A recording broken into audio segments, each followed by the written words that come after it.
What's going on, guys? Welcome back to Neeks Sports. It's ended at Goodison Park. Everton 1, Manchester United 3.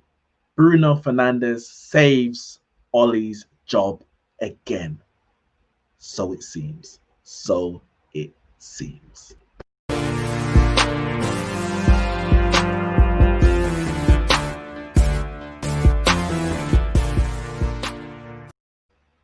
Yes, guys, Manchester United have gone to Goodison Park and got a win against all odds. Maybe not against all odds, but against most odds. Against my odds, I didn't expect this. Most Man United fans didn't expect this. We've been down in the doldrums for a few games now, losing to Arsenal at home, losing to Istanbul away. Two games that going into them, we were more confident of winning, especially on the back of beating Leipzig, PSG, Newcastle, drawing with Chelsea at home. Post international break was a decent run for 4 games, and then the last couple of games went down the pan. If you look at the games in overall since the international break, Newcastle, Paris, Leipzig, Everton, that's 4 wins. A draw with Chelsea, that's not a bad result. But the 2 games we lost, let's be honest, the 2 games we lost, other than the Newcastle game, is the 2 games that we expected to win.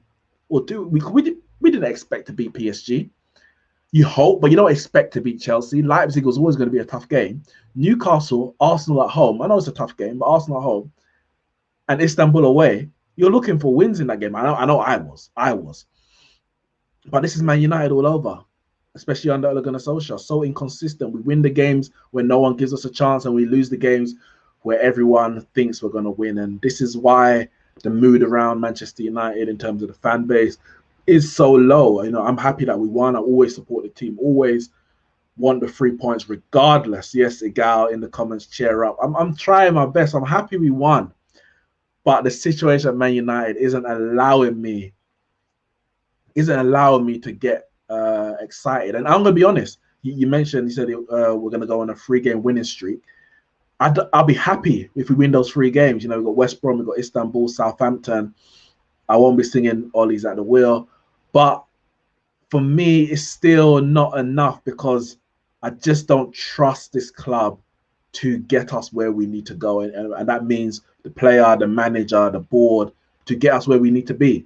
I just don't trust us. So it's going to take a lot of games for me to really get excited again. But of course, I celebrate every goal we score. I'm angry at every goal we concede. My love for Man United in that way is not going to die. Miguel says, and nothing's going to happen. The club is going to keep Ole in, and it will continue until January. So let's talk about that. I don't want to go through a whole debate Ole in, Ole out. A lot of people gave their views on the show that we did yesterday. We'll go through the game and break it down in a bit more detail.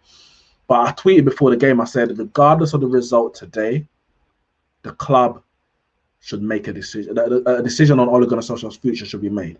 Either way, if you're saying we're going to keep Solskjaer regardless, so be it. If you're going to say we're going to sack Solskjaer regardless, so be it. But I don't think that's the case. I think if we had lost today, Solskjaer will be out of a job. But we win today, and Solskjaer's in the job. Our future as Manchester United cannot be based on a 90-minute game. The club has to have a clear plan. And I think they want Pochettino. Let's make that clear. Ed Woodward has wanted Pochettino from the moment that he fell out of love with Jose Mourinho. And for one reason or another, we haven't got Pochettino, whether we didn't want to pay the release clause at Spurs, Solskjaer went on a good run, etc., etc. Everything that Man United do is based on PR. And sacking Solskjaer after a win against Everton is bad PR. But for me, I don't have any respect for Ed Woodward, but I would have an ounce of respect more if he sacked him after Everton win. Now, it doesn't mean it's the right decision, or it doesn't mean it's the wrong decision, but it means it's a strong decision. You've taken a stance that you believe in, regardless of the 90 minutes.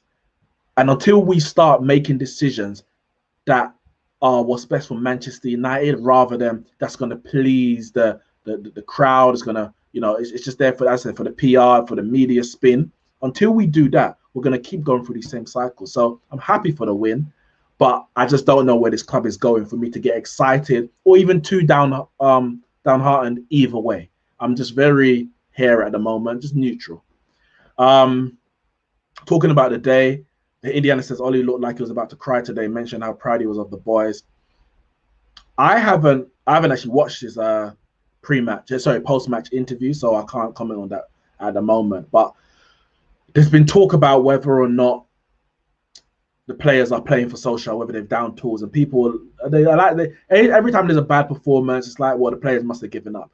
I don't think any of our bad games, let's say since the start of last season, I would say, is based on the majority of Man United players down in tools. There might be one or two who aren't happy at this, aren't happy at that, so they've said, oh, I'm not going to play. I think, for example, when Solskjaer got the job permanently, there was a few players who kind of felt their futures were finished at Man United, and they downed their tools for the end of the season. We missed out on top 4. But since the start of last season till now, any bad result for me is purely down to either uncertainty at the club in terms of transfers in and transfers out, coaching from the manager and his coaching staff, and players. Mentality-wise, ability-wise, decision-making, those always come down to, for me, it's never come down to whether the players are backing Solskjaer or not. I think these players are backing Solskjaer, and the fact that we keep pulling out results when Solskjaer needs it most is evidence of that. So I think the next time we lose a game, we can't just keep saying, oh, the players have given up on Solskjaer, let's sack him. Like, come with a proper reasoning, because the players are backing the manager. Steve McManaman spoke about it in his commentary, and he said the players came off the bus, they were with the coach, they were buzzing, they were happy, they were smiling. That wasn't the case when we've seen other managers, or another manager, I'd say, in terms of Jose Mourinho, lose the dressing room. Solskjaer has not lost his dressing room, and that's because Solskjaer backs his players regardless. Even if he's trying to get rid of the player, he'll never throw them under the bus. And I expect every player to do the same. Now, today we went with, let me see if I can bring this up. We went with a 4-2-3-1. The 4-2-3-1 that we're saying it needs to go because we haven't got the width for it. And I think we see at times that all our attacks come down that left-hand side because we haven't got the width on the right-hand side, which he so desperately wanted, and it makes the attack unbalanced. But what this formation does, it allows him, which so does the diamond, but it allows him to play 2 holding midfielders. And Fred, who I've said since that 6-1, should be in this team. Any formation we play, Fred needs to start. And McTominay. And we've seen it many, many times this season when Solskjaer's gone on his best runs, when it's time to kind of pull out all the stops to save his job, so to speak. He calls on Fred and he calls on McTominay. But as soon as we start going on a good run, he ditches one or the other, if not both, and tries to get all our attacking players in. And, for me, Solskjaer isn't a top quality, world-class coach, whatever you want to call it. A top quality coach could get 1 defensive midfielder, possibly, and 2 creating players, so Bruno and Pogba, or Bruno and Van der Beek, or Pogba and Van der Beek, whichever you want to go with, into the team. Solskjaer isn't there. He has a set formation, really, which is his base formation, which is this. This is his base formation. A back 4, 2 defensive midfielders, and then you 4 players at the top of the pitch, go and win me the game. Based on your individual ability, based on the patterns that you've been on training, the triangles that you make, the quick interchanges at the edge of the area, go and win me that game. And the goal that we scored today for the equaliser was a 20-pass sequence. Very, very well worked goal. Second goal, again, it wasn't on the counter-attack. It was a good little pass. And then a forward pass from Fred and McTominay. Now, when you play Fred and McTominay, their passing isn't as good as a Bruno, as a Pogba, as a Van der Beek. So a lot of the times they're not confident in actually playing that ball, playing that forward ball to break the line. A dangerous ball at times, because if it gets cut out, the team can counter. But if you've got the ability and the confidence, you play it, you break the line, and you give yourself a chance to score. And we did that twice in quick succession for the equaliser and the goal to make it 2-1, into the feet of Bruno Fernandes, into the feet of Marcus Rashford, and we scored. But what they do offer you, which the likes of even Matic doesn't to an extent, is the legs in defence. Matic is solid, but he hasn't got the same energy. And when you're coming up against a Decore, Allen, you want that energy in there. So I wasn't disappointed when I saw this lineup. My issue was the matter. I'm like, where is Greenwood? Van der Beek ain't started. He had a very good game. I say very good. He was good. He was one of our better players against Istanbul. He played well against Arsenal. He played well against Leipzig. So I'm just like, why is he not playing? But he's not a right winger anyway. So you'll still get another round peg in a square hole or whatever you want to call it. So it's the imbalance in this squad that is really hurting us. But also, yeah, Solskjaer does have his limitations as a manager. And if you're going to put Solskjaer in a position as the manager, knowing that he's got those limitations, you have to give him the best tools available. And he hasn't got the best tools available to consistently put a run together in the formation he wants to. So either you're going to have to get rid of him and get a manager in who can make the best of an imbalanced squad, or you give him a balanced squad and give him the best tools available. You can't go half-half. You can't give a manager with a ceiling like Solskjaer an imbalanced squad and expect him to get consistent results. It's never going to happen. So that's why I'm not over the moon about this result. I'm happy, but I know that around the corner is a bad result. Hopefully it's not the next game against West Brom. But yeah, we conceded the first goal. Poor from Lindelof. I saw some people criticizing Maguire like they like to do for every goal we concede. Could Maguire have come across to win that header? Possibly, yes. But it's on the right-hand side. It's on the right-hand side where Lindelof is, and he needs to be stronger. And he's not strong enough, and he gets beaten like that all the time.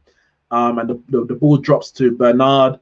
I don't think Wan-Bissaka or David De Gea could have done any better. Some people saying Wan-Bissaka could have kind of anticipated it. I mean, if he's a bit too further forward and the ball goes behind him, you're like, why is he pushing up so much? Why is he not dropped back? You're between a rock and a hard place. The initial issue was Lindelof not winning his header. I know that Dominic Calvert-Lewin's a tough person to handle. I saw that actually last season when we played them at Old Trafford. And at that point, I kind of said, whoa, this Calvert-Lewin is a new guy. This ain't the Calvert-Lewin that was a little squad player running down the wings and a utility man for Everton. This is a proper number 9. You can see the way he's putting himself about. He's got a much more upper body strength to hold off defenders, getting his head on things. You see the Duncan Ferguson effect, and we knew that was always going to be an issue. So yes, could Maguire have moved across with that long ball? Possibly. But to blame every goal we score on Maguire, like even the goals against Istanbul, I'm hearing Maguire. Demba Ba sold him, a dummy. But he wasn't the reason we conceded that goal, nor was he the reason we conceded the first goal. When I heard some people even criticizing him, I'm like, man was in the area for the corner. Yeah, but why didn't he get back? We know that his strength isn't his ability, his athleticism in terms of his speed, etc. It's ridiculous. Maguire had a good game. Shaw had a good game as well. David De Gea didn't have anything to do really other than pick the ball at the back of the net for that. But we didn't start the game well, and maybe the first 2 minutes we passed the ball well, but it wasn't fast. There was no energy in it, which I've seen lacking in a few games, and it took us going behind to actually get into our rhythm, and we started passing quicker and moving quicker, and we got a goal back. That's a good about 21 goal passing sequence into Bruno Fernandes. Gives it, I think it was Bruno Fernandes anyway, gives it out to Luke Shaw, and he stands up another brilliant cross like he did against Istanbul for Martial. He did that. Bruno Fernandes comes in, gets his first goal, and then another little decent passing sequence, gets that ball into Fred, gives it into Rashford, who turns, gives it to Bruno, and goes in for the return. And everyone thought that Rashford got the header, but it actually went straight in. Rashford completely missed it in off the post. So it was that good a cross that even if he didn't touch it, it was going to go in. So Rashford's a bit lucky there, because if that went straight past the post, a lot of criticism, and rightly so, because he should have been putting his head on that. And then, we could have gone 3-1 up before half time. There was a few openings and a bad decision making or bad execution. Even in that second half, we're on the break a few times. Rashford, the final pass for Fred, he didn't pass it. He came inside. Bad decision. Then a bad execution when he's trying to pass the ball at the near post for Cavani, and a few balls down the channel from Luke Shaw, from Rashford, overhit from Bruno, overhit. But we were playing on the break, and they weren't having chances, really, if we're going to be honest. David De Gea didn't make any saves. We defended well. Fred and McTominay kept marshalling in front of the back line. And Everton were putting in tackles. We were putting in tackles. It wasn't an easy little game where Bruno's getting in rough and tumbles. There's yellow cards going around. We should have had a penalty. Maguire, bad decision, bad error from Pickford again. He catches the ball, spills it. Maguire needs the ball. In the end, it goes over the bar, but as he needs it, Seamus Coleman and Pickford with their legs coming absolutely clatter Maguire. They review on VAR, no penalty. I'm like, that's a stone wall penalty. Wasn't given. But I'm like, anyway, we move on in it. It is what it is. We move on. And Cavani comes on, Pogba comes, and Pogba goes into that left-hand channel because Martial and Mata came off. So Rashford went to the right. And a lot of the long balls were going to Pogba on the left channel, on his chest, hold it up. He was involved straight away. Iwobi put in a couple crosses, a good, decent crosses when he came on as an impact for Everton. But overall, we were the most likely to score, even though they had dominated a bit more possession in the second half. As we lured them on so we could hit them on the counter, we were looking the most likely, and we finally got the goal. I thought Bruno at one point, because I was like, pass it. Then he got right to the edge of the area, and I thought, oh, it's opened up. He's going to shoot to go for his hat-trick. But he still makes the right decision, passes it into Cavani. El Matador gets his... I didn't even see... Did he do the celebration? I didn't see it. Gets his goal, 3-1, game, set, and match, 3 points. And that's the most important thing. We're sitting in 15th. I think because Crystal Palace are beating...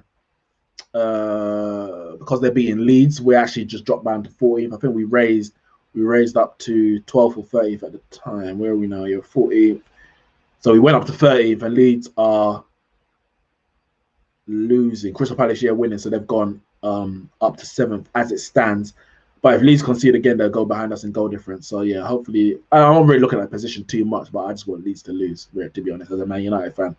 But we needed to win. 15th place is not good enough for Man United at any stage of the season, even if it's only 7 games in. So it's a big win. What happens with Ole Gunnar Solskjaer? I don't know. I think they're going to keep him because Ed Woodward, he blows with the wind. If it goes left, he goes left. If it goes right, he goes right. And that's the problem with Man United. There's no clear direction. For me, there's no clear execution of our plans. I just hope that we can keep picking up wins in spite of what's happening behind the scenes, because in the end, results are what matter. It's a results business. Let me go through some of your comments before we wrap up here. 40 Agenda says Gollum lives. Common Cavani, yes, 40 talk. He got his first goal. Happy about that. Martial needs to come back into some form. I know he's been in and out because of his red card against Spurs. He hasn't had a shot on target in the Premier League. He hasn't created a chance in the Premier League. Got a couple goals and an assist in the Champions League.